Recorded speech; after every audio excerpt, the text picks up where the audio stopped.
Hello and welcome to Chapter 11, Crisis Related to Substance Use. I have a little bit of a cold, so probably sound more strange than usual. All right, so what's interesting now is at this time, what we often see is that over time there are like these waves of a few specific drugs that um, tend to grab people's attention. Um, Now, probably a couple of the bigger ones are prescription drugs, opioid use, heroin, and those just take sort of the front the headlines away from alcohol, which is really one of the bigger quality of life impingements that we struggle with. In particular, with America, there's this very interesting history that we have with alcohol, which comes in part from um, our long-standing cultural practices of drinking. And once upon a time, it was not unusual for people to be drinking in the morning and a drink in the afternoon. Children would drink when they were sick. In fact, I believe it was the Mayflower that changed course to get to another location on the coast because they needed some place. They were running out of ale, so that's where we're at as far as our history. We're very connected to alcohol. It's everywhere. We did have a brief time where it was prohibited, but it's out and about. And even in Wisconsin, interesting history. I think as of up until maybe even a few years ago, I don't think this is the case anymore, but you used to be able to bring your kid in and you could buy your child a beer and you wouldn't get in trouble for it as long as the bartender or establishment owner was okay with it. So that's kind of an interesting thing too. So I like to talk a little bit about the brain when it comes to this sort of stuff. And these are PET scans, images of the sort of activity in the brain of those folks who have had repeated exposure to drugs. And what it shows is the decreased sensitivity on dopamine receptors, which are the receptors that tell us when something's awesome or not, like chocolate or sex or things like that. And as the drugs decrease the sensitivity of dopamine receptors, that's when people are building a tolerance for a drug, and therefore they either need to use a higher dose or use it more frequently. A little bit about the difference between abuse and dependence. Um, I think the DSM 5 doesn't use the term abuse as much anymore. It's more substance use now. So it's abuse is kind of older language, but it's still around. You'll still hear people using it. And abuse is the repeated use despite adverse consequences, whereas dependence is the above plus tolerance, where withdrawal um, and there are withdrawal symptoms and an uncontrollable drive to use. People become preoccupied with the drug. They spend a lot of time finding the drug, using the drug. There are rituals that they establish around obtaining and use. There are a couple different types of bottoming out. Family crises, of course, you can imagine what happens. Medical crises, of course, you can imagine what happens. Legal, child welfare, and psychological crises. We see seizures, heart attacks, DTs or delirium tremens with substance use, with alcohol and barbiturates in particular. There have been development of diversion and drug courts that have been specifically set up to address the unique need and number of legal issues related to drug use, as well as one of the complex factors here is that the overlap between substance use and psychology, in that It's sometimes tricky to tell what's going on with someone if they are in the throes of a psychotic episode, if they're on meth. So, trying to figure out what's going on with someone often takes some time to get them through withdrawal or coming down until you can recognize what you might be treating. And even then, it's hard to tell, depending on how long they've been using, it's hard to tell how much of that might have to do with some of the damage that they may have done to themselves already. Alcohol is, of course, the most common type of drug that is abused. It is legal. It's socially acceptable. You can't just walk around a party smoking meth. I mean, I suppose you could, but not going to get a lot of people talking to you. It's inexpensive. You can find basically like these mega stores with alcohol, every kind that you can want, and it does contribute to fatal illnesses. In 1970, the DEA and Controlled Substances Act was developed, and the DEA broke drugs into four classifications. And it's interesting because really we are at a time right now where we're seeing these things being challenged in some ways with regards to criminal justice reform, as well as a more socially accepting society around marijuana use. So there are some changes in the law. Granted, this is happening state by state, and it'll be interesting to see where this goes over time. But you really are living in a time where prohibition around marijuana use is being stripped down. Um, and where it goes will be, I'm curious to see where it ends up what ends up happening eventually across the states altogether. So there are four classifications. Uh, First, class one are the ones that have no medical use. They don't think they can be used for any medical purposes. And some of those that are listed are LSD, heroin, and marijuana. Right? So this is the DEA classifying these things. The second category, class two, these have high abuse that lead to psychological or physical dependence. And those are things like fentanyl, morphine, codeine, opium, Adderall, Dilaudid, Ritalin. So there may be some medical use to them, but they can be addictive. Uh, the third class have lower rates of use or dependence um, um, than one or two, but there still may be some dependence. Those are like Suboxone, ketamine, and codeine. And lastly, uh, the fourth class are Ativan, Klonopin, Xanax, Soma, and Restoril, for example. Some of the things that you'll see with an alcoholic is it's seen as a disease. In fact, I think the medical profession obviously sees it that way, but I think one of the bigger problems that we run into with substance use or substance abuse, however you want to call it, is that we treat it more like a criminal justice issue rather than a like public health issue. So people can be treated for these disorders, and even in many cases when they're locked up, it doesn't keep them away from use. Use occurs in locked facilities. It occurs in treatment facilities too. Um,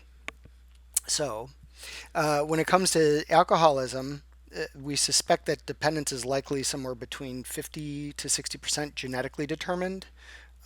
So there's a good chance if you see it in your family that you may struggle with it or um, a sibling may struggle with it. When alcoholics stop, sometimes they're called a dry alcoholic. They may be more irritable. Um, they may be their cognitive abilities are very rigid sometimes. So you may see worse behaviors because of their feelings to use and things along those lines. There's a simple questionnaire. As you can see, it's very simple to do an assessment. And the Cage questionnaire for detecting alcoholism, aside from just this very simple thing, you want to know that the type of the type of drug, the frequency, the dosage, including when you're talking to someone who's drinking, how much in a sitting or over the course of the day or an hour. Um, you'll want to find out, do some safety checks, ethical checks. Are they currently drunk? Um, Ask them what their behaviors are like when they're drunk versus when they're sober. And additionally, getting the family in as part of the assessment is critical because they'll need some boundaries and supports as well. Some interventions, of course, you've heard of Alcoholics Anonymous, um, and there is some stuff in the text about 12-step facilitation. Other interventions, family therapy, detox, of course. Alcohol is pretty nasty to detox from what I understand. Others are too, but from what I've heard, it can be kind of a nasty detox approach. Behavior modification uh, approaches work. You can get oh, what's that? I'm trying to think of the name of the shot. So there's a shot that they can give you that will make you averse to drinking. Al something or other. Um, Great teacher I am, huh? I'll tell you a little bit about Synanon here. It's listed in the text, but I do research on some of these things, particularly when I don't hear about them or don't know about them too much. But Synanon doesn't really strike me as something that we would um, necessarily use. There's this whole it did start this movement of sober living communities, which is nice because you've seen residence halls in colleges now that are sober or drug free, and that's really important for adults who want to continue their education or even young adults who've struggled with substance use as teens. And knowing that in college substance use can be out of control. But Synanon sort of became a bit culty. It was a drug program founded in Santa Monica, California in the 60s. They had an alternative community of people living in it with an emphasis on a self examined life. But it became, here's this work, it's weird, in the 70s, the Church of Synanon, and it was disbanded permanently in 1991 due to criminal activities, including attempted murder, of which members were convicted, and civil legal problems, including losing its tax free status retroactively with the IRS due to financial misdeeds. So, just a little asterisk next to Synanon. The biopsychosocial approach, of course, is looking at context. It's looking at your genetic determinants plus the environment around you, your family, your job, your community, that sort of stuff, and how those interplay in sustaining your behaviors or intervening in your behaviors. For those who live with the alcoholic, some may be considered codependents or enablers, and those are folks who deny the problem. They may drink with the alcoholic, they may justify the use. Um, they just try to keep the peace. Usually, this is someone very close with the user, and they tend to center their lives around the user.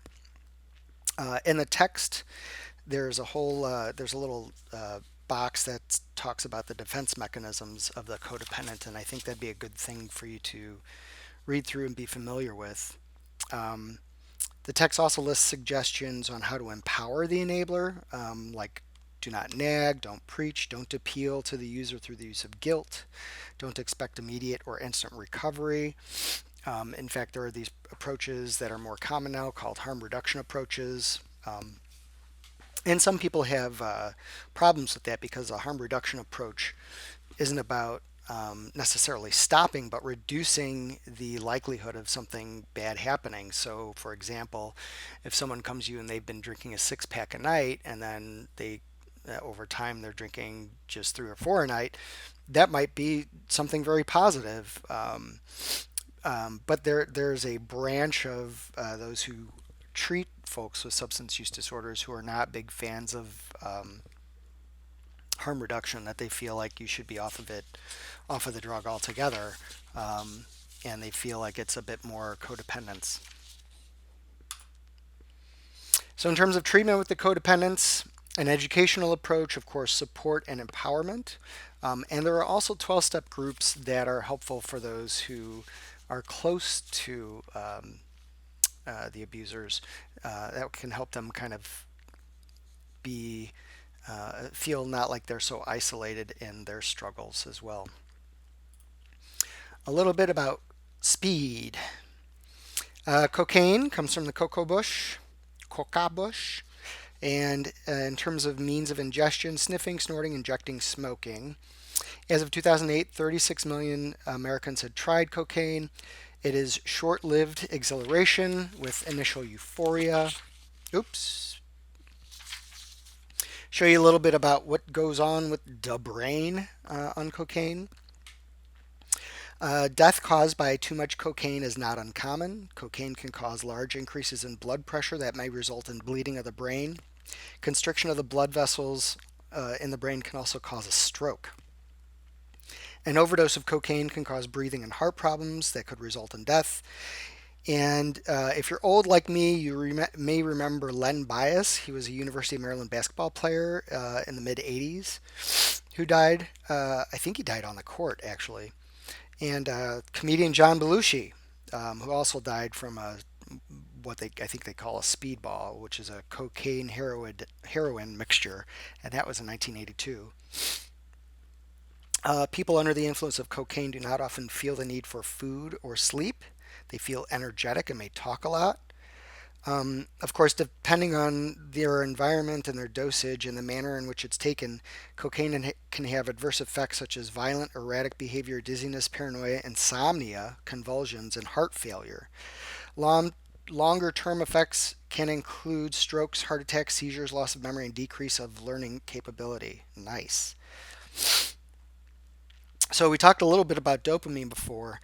They've done these mouse studies to look at how it impacts the brain. In normal mice, the introduction of cocaine increases dopamine by 150%, which means it's like, oh, this stuff's really, really good when your dopamine is increased that much. Dopamine regulates your movement, emotion, and motivation, and the feeling of pleasure. In a normal brain, dopamine is released by a neuron into a synapse, and then it moves to dopamine receptors on other neurons. Sorry, I told you I got a little bit of cold. When cocaine enters the area of the brain where the dopamine is located, it blocks the reuptake pumps that remove the dopamine from the synapse of the nerve cell, so then you'll see more dopamine gathering in the brain as a result, and there will be feelings of intense pleasure. These feelings continue until the cocaine is naturally removed from the system. Crystal meth is cheap. It's very potent. Um, it can be found in certain communities. I know in Chicago and Boys Town in the gay community, it was pretty popular at the bars.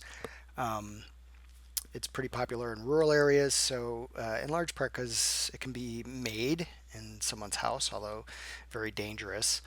Um, to make and dangerous to use. It can also mimic what looks like psychosis. So it can lead to paranoia and violence. It's dangerous to both the heart and the brain. So let's show you a little picture of that. So this is after 3 years of a long-time methamphetamine user after they'd quit using the drug. And you can see all these little holes in the brain. Those are areas where blood flow is no longer occurring. Um, dopamine neurons were still damaged 3 years after use. Research with animals has shown that the drug methamphetamine can also damage neurons that contain serotonin. And as a result, these changes in dopamine and serotonin neurons may explain some of the effects of meth. If a person continues to use meth for a long time, they may become paranoid, they may see things that aren't there, hallucinations, and because meth causes big increases in blood pressure, someone using it for a long time may also have permanent damage to blood vessels in the brain, which can lead to strokes caused by bleeding in the brain. Marijuana, pot, weed. As many states allow medical use, a couple have legalized it for recreational use. It's the most commonly used illegal drug, and you'll see I talked a little bit earlier about how it is becoming more common. 104 million people have tried it. It is the cannabis sativa plant. Increased sensory awareness or anxiety, fear, and social withdrawal. It can lead to what's called amotivational syndrome. The legalization movement is causing some significant changes quickly. Um, and there's I think 11 states now where it's recreationally legal or about to be recreationally legal, um, whereas just a few years ago it was only Colorado and California. Um, Canada has legalized recreational use. As of now, we know 20% of the U.S. population has used marijuana. As far as the research out there, it's shown that in chronic users, it has adverse impacts on learning and memory that can last for days or weeks. It increases the heart rate by 20 to 100% shortly after smoking, which can last up to 3 hours. In one study, it was estimated that marijuana users have a 4.8-fold increase in the risk of heart attacks. So there are some physiological issues that can come up. Um, A study of 450 individuals found that people who smoke marijuana frequently but do not smoke tobacco have more health problems and miss more days of work than non smokers. So, um, uh, I've had friends who say marijuana doesn't affect my lungs or anything like that. And I say, well, I don't think your lungs were really designed to bring smoke in, regardless of what you want to call it. Many of the extra sick days among the marijuana smokers in this study were for respiratory illness. At this time, it's not clear whether marijuana causes medical problems or exacerbates them, or reflects, I'm sorry, mental problems or exacerbates them, or reflects an attempt to self medicate symptoms already in existence. We do know that it has similar negative impacts on the respiratory system as in smoking cigarettes. Heroin. Wait, let me go back. LSD and ecstasy. These are under the hallucinogen category. Uh, you can have sensory perception distortions. Your sense of self is distorted. 36 million Americans have tried LSD. I'm sorry, 12 million have tried it. 12 million have tried ecstasy. 36 have tried LSD. Sorry, cold out of it. It's frequently associated with rave parties, and it can affect the body like a stimulant. Heroin access seems to be easier in specific geographies. It's becoming more popular in the suburbs, and it's cheap. In some cases, it's easier for kids to get that than alcohol. In 2000, about 130,000 used heroin. It was usually injected. It does have withdrawal symptoms, which are not usually lethal. It can cover up pain and stress. And because of sharing needles, you can see higher rates of HIV in the group. Um, like I said, there's been an increase in suburban teen use, although overall it seems to be on the decline in adolescence. It's cheaper than prescription medication and also has higher purity rates. Lastly, is the non medical use of prescription drugs. It's the fastest growing drug problem. Second most commonly abused drugs, and these include pain relievers like Oxycontin, tranquilizers, sedatives, and stimulants. 52 million people reporting using it illegal at one point in their lifetime, and usually there's a doctor involved. Deaths from overdoses of prescription drugs and heroin continue to be the leading cause of unintentional death for Americans. Um, in 2016, 47,055 people died from drug overdoses, which is 1.5 times greater than the number killed in car crashes. Opioids are involved in 61% of all drug overdose deaths, to tell you how popular it is. And some of the latest CDC data finds that deaths from natural opiates such as morphine, codeine, as well as the semi-synthetic prescription painkillers like oxycodone and hydrocodone jumped 10% from 2013 to 2014, as well as deaths from heroin overdoses rising 26%. And just to end it all on a very happy, fun note, some fun facts. Nearly 12,000 people died from an opioid overdose in 2007, which is up from 3,000 in 1999. It's now the one of the fastest growing epidemics in the U.S., leading to um, uh, one of the largest causes of injury and death in 17 states. And here's the kicker, and you can think about this when we think about intervention and treatment approaches. 70% of painkiller users got their last dose from a friend or family member. So they're not just going to a dealer or a doctor, but they're getting it from someone close to them.